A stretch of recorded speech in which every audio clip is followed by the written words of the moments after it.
안녕하세요. 오늘 살펴볼 기업은 코스닥 상장사 TXR 로보틱스 종목 코드 48만 4,810입니다. TXR 로보틱스는 물류자동화와 로봇자동화 솔루션을 공급하는 기업입니다. 택배와 유통 물류센터에서 상품을 목적지별로 분류하는 휠소터와 플랩소터를 비롯해 공장과 물류창고에서 물건을 운반하는 자율이동 로봇인 AMR 협동 로봇, 산업용 로봇 시스템 등을 공급합니다.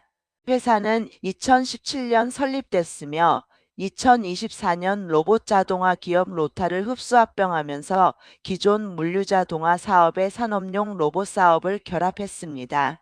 이후 2025년 3월 코스닥 시장에 상장했습니다. 현재 매출은 물류센터 자동화 설비를 구축하는 물류자동화 부문과 제조공장에 로봇 시스템을 공급하는 로봇 자동화 부문에서 발생하고 있습니다. TXR 로보틱스가 최근 시장에 관심을 받은 가장 큰 이유는 대규모 로봇 공급 계약입니다. 회사는 2026년 7월 글로벌 반도체 기업에 약 130억 원 규모의 로봇 자동화 시스템을 공급한다고 밝혔습니다. 기존 공급 실적을 합하면 2026년 로봇 사업에서 확보한 수주와 공급 실적이 총 200억 원을 넘어섰다는 설명입니다.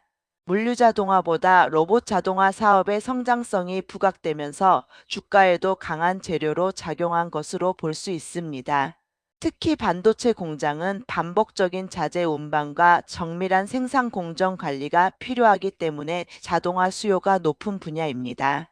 TXR 로보틱스가 글로벌 반도체 기업을 고객사로 확보했다는 점은 앞으로 다른 반도체와 2차 전지, 자동차 공장으로 공급처를 확대할 가능성을 보여주는 부분입니다. 두 번째 투자 포인트는 로봇 사업 비중의 확대입니다.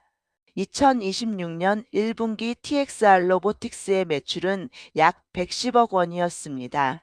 이 가운데 로봇 자동화 매출이 약 66억 5천만 원으로 전체의 60.4%를 차지했고 물류 자동화 매출은 약 43억 5천만 원으로 39.6%였습니다.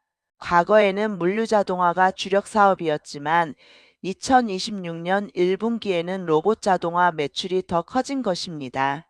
이는 회사가 단순한 택배 분류 장비 업체에서 제조업 자동화와 산업용 로봇 솔루션 기업으로 사업 구조를 바꾸고 있다는 의미가 있습니다.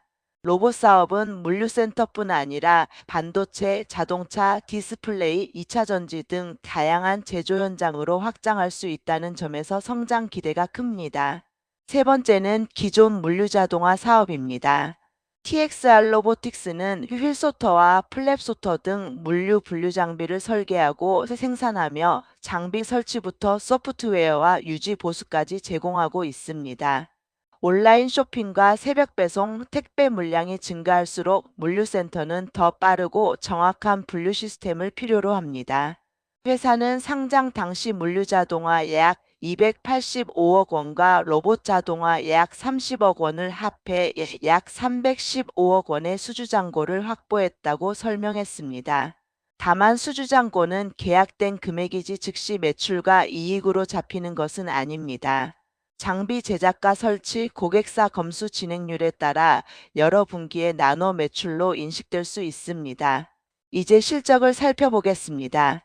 TXR 로보틱스의 2024년 매출은 약 572억 원, 영업이익은 약 53억 원이었습니다.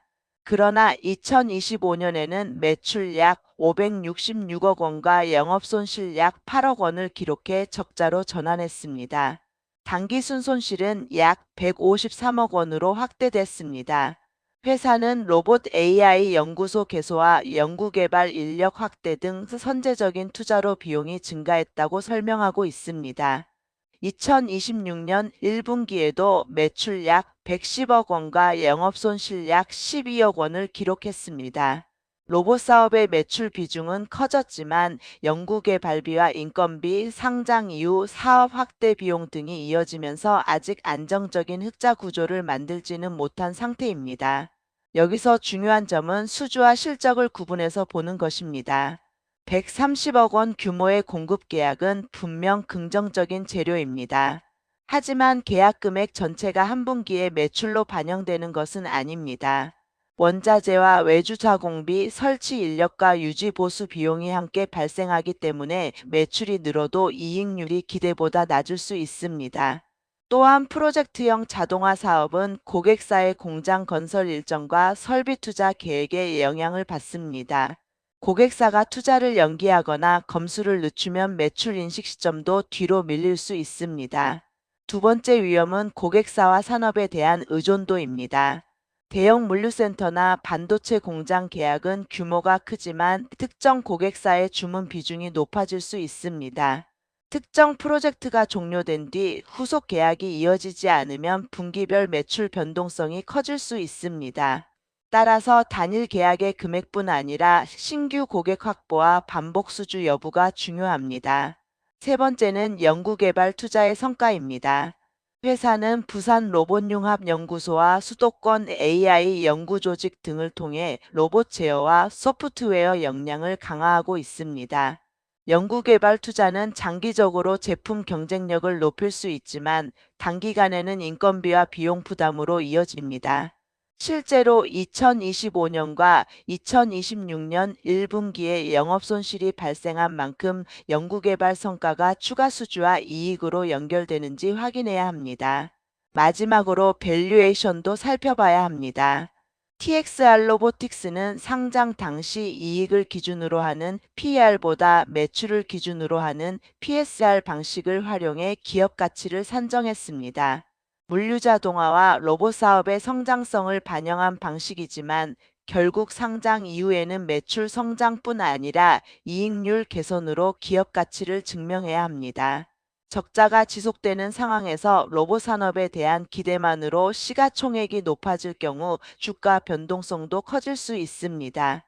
정리하면 TXR 로보틱스는 물류자동화 기술을 바탕으로 산업용 로봇과 공장 자동화 사업을 확대하고 있으며 최근 글로벌 반도체 기업과의 130억 원 규모 계약을 통해 로봇 사업의 성장 가능성을 보여주었습니다. 다만 수주 증가가 실제 매출과 이익으로 이어지는지는 확인이 필요합니다. 최근 영업 적자가 이어진 만큼 매출 인식과 흑자 전환, 반복 수주 여부를 함께 살펴봐야 합니다. 본 영상은 정보 제공 목적이며 투자 판단과 책임은 투자자 본인에게 있습니다.